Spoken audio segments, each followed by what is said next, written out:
Zara, hello. I wanted to talk to you about Christmas. It's coming up soon, and I want to make sure that everything is in order for it. Hello, Helen.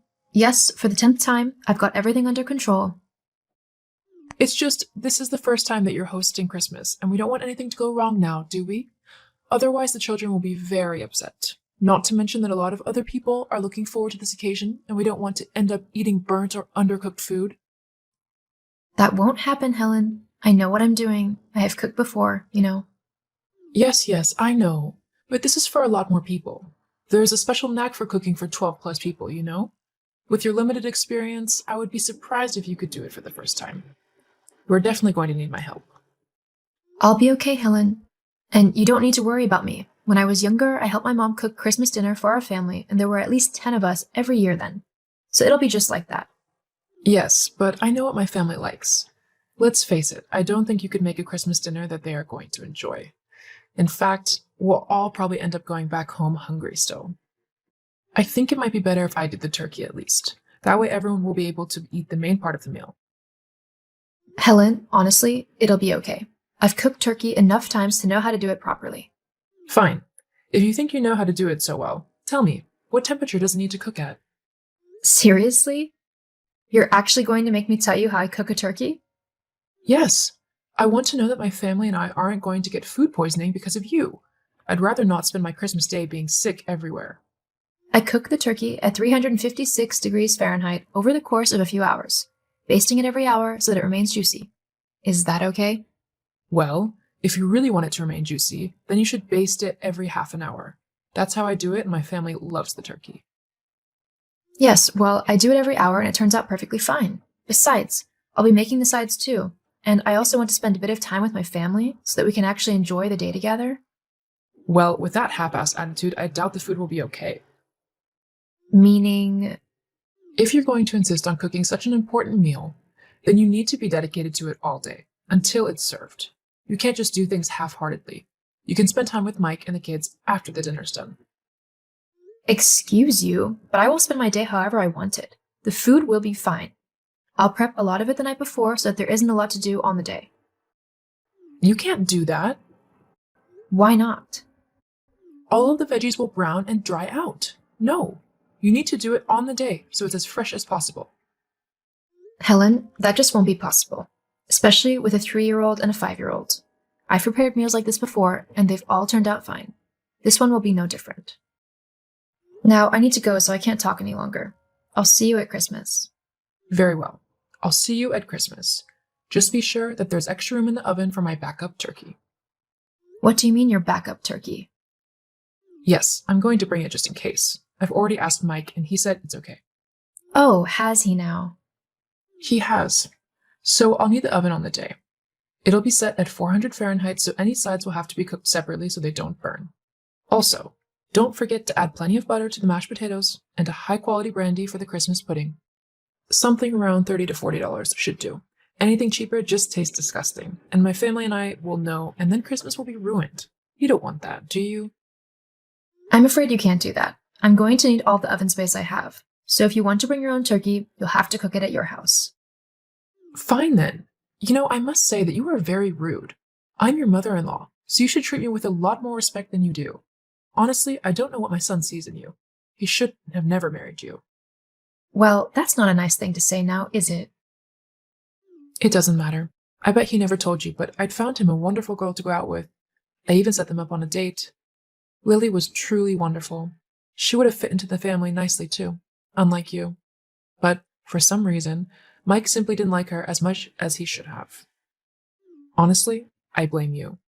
If only things had worked out between them. Hang on. Mike went out with someone else? When? Was I seeing him then? You might have been around then, but I knew that Lily was the one that Mike was truly supposed to be with. Well then, I've got to go. Goodbye, Helen. Goodbye.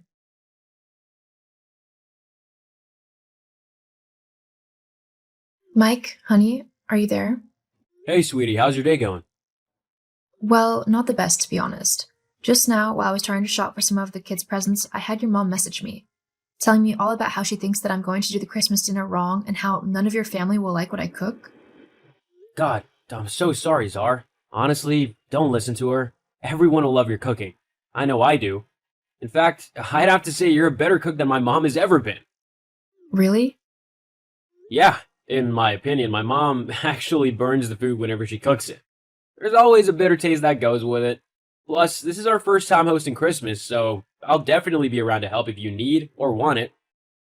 But your mom said that she had asked you if she could cook a backup turkey in our oven and that you had said yes? Oh, hang on a minute. I never said anything about her cooking a spare turkey in our oven. We're gonna need that space for the rest of the food. This is the first time that I'm hearing anything about her doing that. She's not texting me to ask at all. So you didn't tell her she could do that? No, not at all. I know how important this day is to you, and I never do anything to take it away from you. Thank you, Mike. You really are the best husband. I know. But, What is it? well, it's just that your mom mentioned something else. Yes? She said that she set you up on a date with a woman called Lily, and that she did it whilst you were seeing me. Jeez, she told you about that? So it's true? You were dating other people when we were going out? No, I promise. Look, my mom did set me up with her, but I swear that I had no clue about what she was doing. It was a surprise blind date. My mom asked me to meet her at a restaurant so we could have dinner together, but when I got there, she told me she wasn't going and that there was a young woman in her place. I was mortified at what she'd done, so I immediately told Lily that I was already in a happy relationship and that I wouldn't leave you for the world. But why didn't you tell me about it? I guess I didn't want to taint your opinion of my mom. We'd only been going out for a few months, and I didn't want you to think that my mom hated you. I see. I guess I see where you're coming from. It would have been a bit awkward. But I know for sure she hates me now. I'll be surprised if she doesn't turn up with an entire Christmas dinner. Well, this has gone on long enough. I'll not have my own mom disrespecting my wife like this. And to even try and interfere with our marriage and make you doubt my love for you, that's definitely a big no. She needs to be taught a lesson. But what can we do? Well, Christmas is coming up. Do you mean uninvite her? I think it might be the best option, especially if she's not going to respect us as a couple. I don't want someone so hateful and disrespectful around us during the holidays. If she wants to come, then she needs to apologize to you first. Thank you, sweetie. I'm so grateful you're willing to stick up for me. Hey, I love you. Besides, I had to grow up with my mom, so I know what she's like. I'll let her know her decision tomorrow. Okay, I'll see you soon then. Love you. I love you too.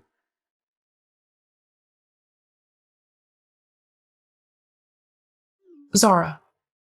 Zara, pick your phone up now. Oh, hello, Helen. How can I help you?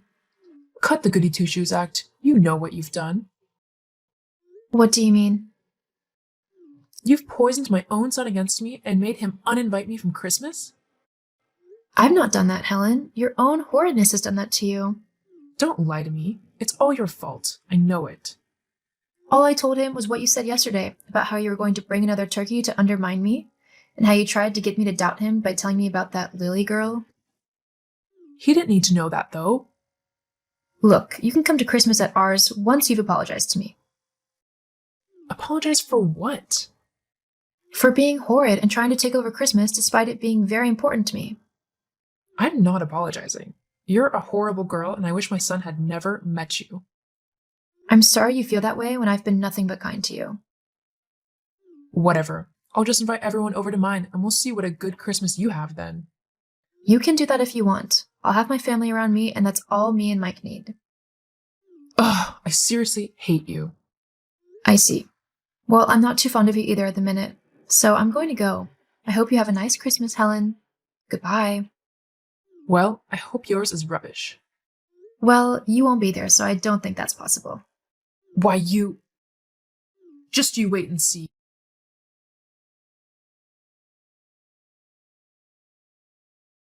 Helen never did apologize, and instead she tried to tell all of her side of the family to go to hers instead of mine and Mike's.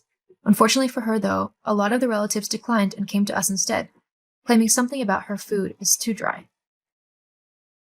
My Christmas dinner went down perfectly. with many people telling me how tasty my turkey was. I felt bad for Helen a little bit, but I also know that boundaries need to be set and toxic people need to be left behind. Hopefully, she'll come around one day and stop being so hateful and mean-spirited. Fingers crossed.